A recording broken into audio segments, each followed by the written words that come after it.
الحمد للہ رب العالمین والصلاة والسلام علی سید المرسلین اما بعد فاعوذ باللہ من الشیطان الرجیم بسم اللہ الرحمن الرحیم۔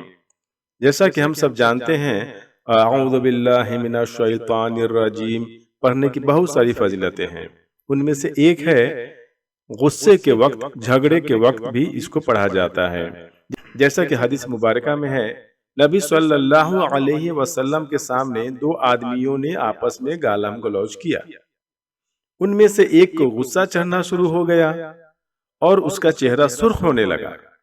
نبی صلی اللہ علیہ وسلم نے اس کی طرف نظر کی اور فرمایا، مجھے ایک کلمہ اعوذ باللہ من الشیطان الرجیم کا پتہ ہے، اگر یہ شخص وہ کلمہ کہہ دے تو اس سے یہ غصہ جاتا رہے گا۔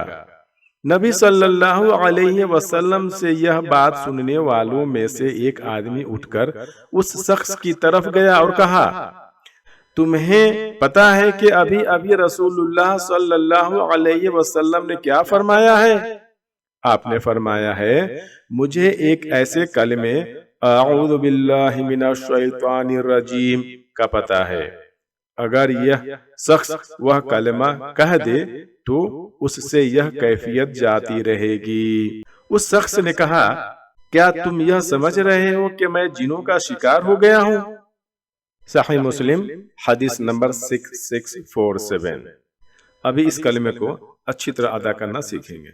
اعوذ باللہ من الشیطان الرجیم۔ آ کے بعد او جو ہے تھوڑا موٹا پڑھیں، الف کے مقابلے میں حلق سے آواز نکالنے کی کوشش کریں۔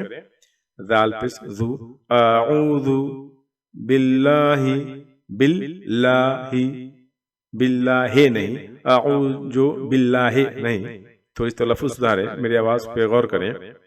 اعوذ باللہ من الشیطان الرجیم۔ اعوذ باللہ من الشیطان الرجیم۔ اعوذ باللہ من الشیطان الرجیم۔ اعوذ باللہ من الشیطان الرجیم۔ پناہ مانگتا ہوں میں اللہ کی شیطان مردود سے۔ اس کا ترجمہ ہوگا، پناہ مانگتا ہوں میں اللہ کی شیطان مردود سے۔ جزاکم اللہ خیر۔ السلام علیکم ورحمۃ اللہ وبرکاتہ۔